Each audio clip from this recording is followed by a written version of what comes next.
video I had to make because I just wanted to cover why bike shops have to fire certain customers.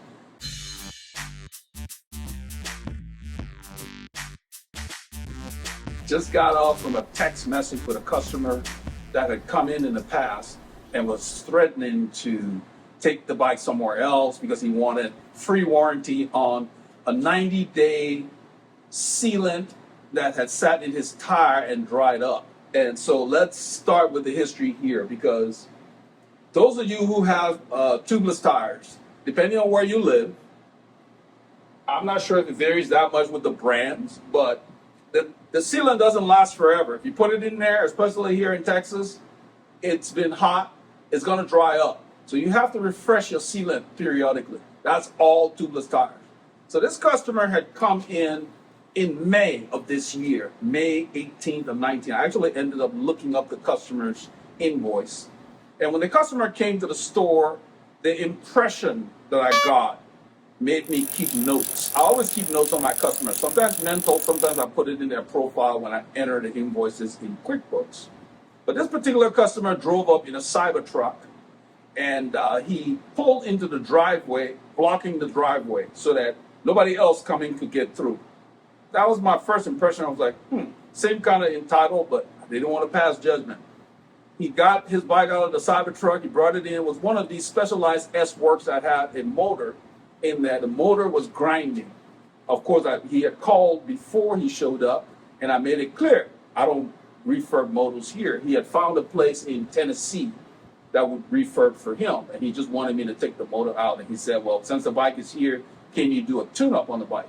So while he was here, I give the bike a quick check. I have a stand by the door that I use to do a quick check while the customer's here. It takes about 5 minutes or so. Did a rough estimate of what it would cost to take the motor out, put it back in and everything.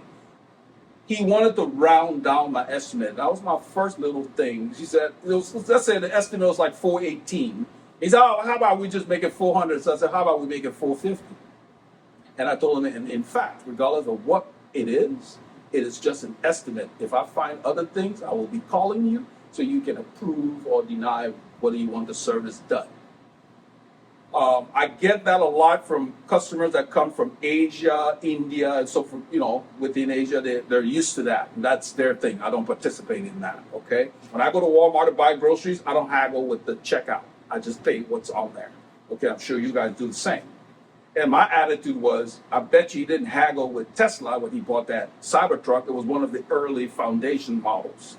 They got a different stamp on the back. And so, yeah, you spend money there, but you want to haggle because I'm a small shop. I don't play that game. But anyhow, I digress. So my impression was, make sure in my brain, I was like, make sure you make everything clear with this guy.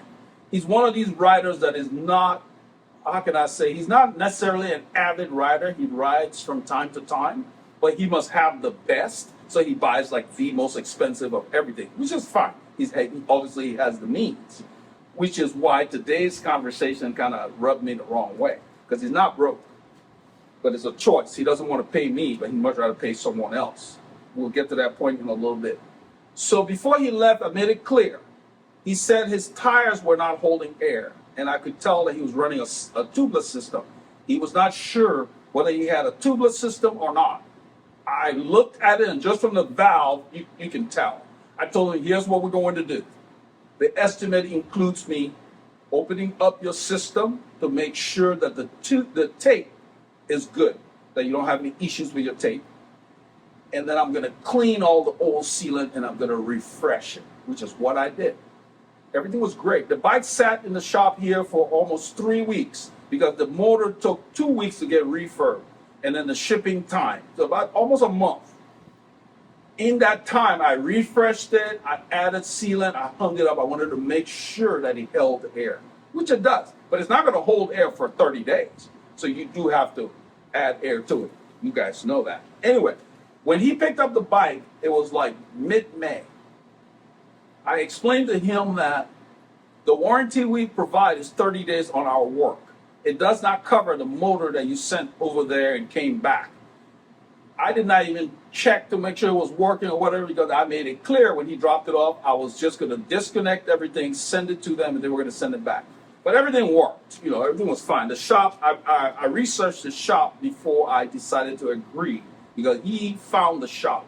I wanted to make sure they knew what they were doing. It's a shop somewhere in, I believe, out of Tennessee or Kentucky. I don't remember correctly. In fact, I like them so much. I have their card over here. Let me check where they are.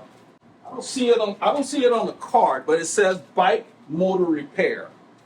They worked with Specialized early on, and they were refurbing Specialized stuff, fixing their motors, and they got to the point where now they're making the motors more robust. So it was a better deal to get the motor refurbed by them than to buy a replacement motor from Specialized, because after a couple of years, there's a history of those motors having problems. Anyway, let's not spend too much time on that. So the issue is, this is mid-August. I get a text message from the guy, and it said, his name showed up. I did not remember at the time exactly whether he was the owner of the Specialized or whatever, but this customer just said in the text message, oh, by the way, my stem is coming loose, you know, and my rear tire is not holding air. Can you check it out today? I replied and said, you can drop it off. But before I finished my reply, I went and looked up his record, because his query sounded like somebody wanting something free. I don't play that game. I went and looked up his invoice. It was from mid-May, and I looked at all the work that I did. So the refresh was there or whatever else, and everything came back because I had kept notes in QuickBooks. So I replied to him and made it clear, you're going to be paying for the refresh of your rear tire. And if you want the stem adjusted, you'll be paying for that as well. Because he's one of these guys that rides in the dirt, doesn't clean the bike. And I made it clear, if the bike is dirty, you will be paying for a cleaning of the bike before I can work on it. Because he's one of those that will bring the bike filthy for you to work on. So I cleared that up. I made that clear in my reply. So then he replied quickly and said, well, can you warranty it this one time? Because I haven't used the bike since I picked it up for you. I was out of town for 90 days or whatever else. So he actually knew the timeline. So I replied and said, my warranty is 30 days, as I told you. And I also told you that tubeless tires need to be refreshed. Sometimes 90 days, sometimes more, depending on where you store them, what the weather's doing, whatever. I said, this is a normal thing. I can't warranty the life of a tubeless sealant that has dried up in your wheel, because that's apparently what's going on. And I told him, if you don't want to fix that, you can just go ahead and add air. It'll probably last 2 or 3 days, and then you just do it more frequently until you're ready to pay for the refresh. So he replied and said, I'm going to take my bike somewhere else. I got a kind of a sense of relief. So I replied and said, okay, that was it. I blocked him and decided to make this video. Here's what irks me about this situation. There are two sides to place this customer on. One is either he's extremely ignorant, aka owning a Cybertruck. I mean, you couldn't give me one of those for free, but that's me. Everybody has their tastes. But anyway, either he's extremely ignorant about tubeless sealants and how they work, or he thinks he's smarter than everybody else and looking for stuff for free. So he chooses what he spends his money on. So you can buy a Cybertruck in excess of $120,000, but you're fighting over a $30 sealant refill. Yeah. So telling me that you're going to take it somewhere else, you're basically saying to me, I don't want to pay you, but I'll go pay somebody else to do it. And I was like, good riddance. Those of you who own tubeless tires, these sealants don't last forever. When you put them in there, you need to refresh them. You don't have to go in there and clean the wheel all the time or inside the tire all the time, but you got to add sealant, because after 90 days or so, depending on where you live and how you're using it, if you don't have active sealant in there, when you have a puncture, it won't hold. In this case, he didn't have a puncture. The bike just sat up. So if you hang your bike up in your hot garage for 3 months, yeah, there's no guarantee that this will be working, but it doesn't mean you can't ride the bike. But you can always put new sealant in there. That's just a requirement when you go with this technology. And in his case, I had suggested this brand is called Tire Plasma when he came, but he chose this because it costs a little less than this.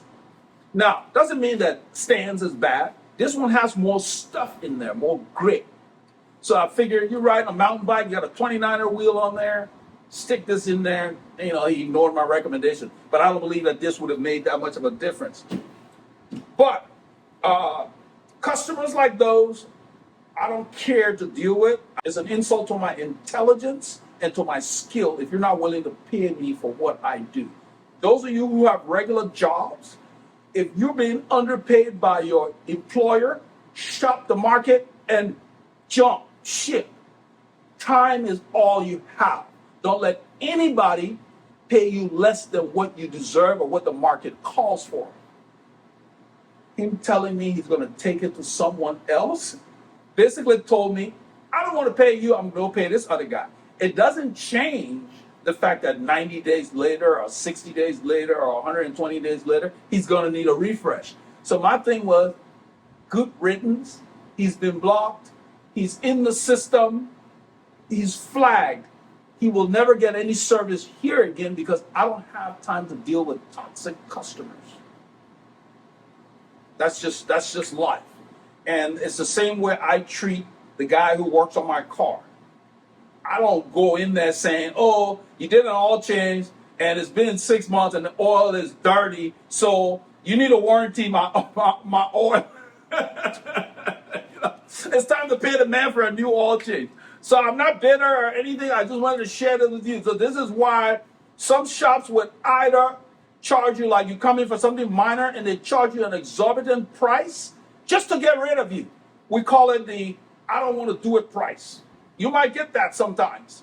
Or they will make sure they will not tell you about any kind of promotions that are going on. You're going to pay full retail on everything, and they're going to clarify everything. I kind of sized this guy up from the time he tried to haggle me down on the estimate. I knew. I didn't treat him any differently than any other customer. I gave him all the information I give everybody else. And I believe that he knew. Because he waited. Why would you wait 90 days to come and try to get a warranty when you knew the warranty is 30 days? The warranty is 30 days. This thing in 30 days will not be leaking unless you got a problem with your tape or whatever else, which is why I told him I was going to. He paid me to open up the system and make sure his tape and everything was good. When he left, it was perfect. It's not my problem what happened 90 days later. So for him to try that was really tacky and just low. And I'm not going to put up with that. So I just needed you to know. It's not just bike shops. It's wherever you go. Any kind of service business that you go into. If you're unreasonable, they're not going to cater to you. You're not going to get deals. You're going to pay full retail if you're there. And you're not going to threaten them into giving you warranty service where it is not warranted, so to speak. And so I just smiled and decided I was going to make this video to share with you, okay? So if you're going to buy stuff, buy new technology, keep up with it. There's just certain things that Tubeless required. There are certain things that tubes require. I don't put a tube in the bike and then have the customer, and with a tube, you can go out the door, hit a nail, and that's it. There's no warranty that covers that. And you know, so in his case, he was trying to get over on me. I'm not going to play that game. So to that effect, let nothing stop you from getting your K's in.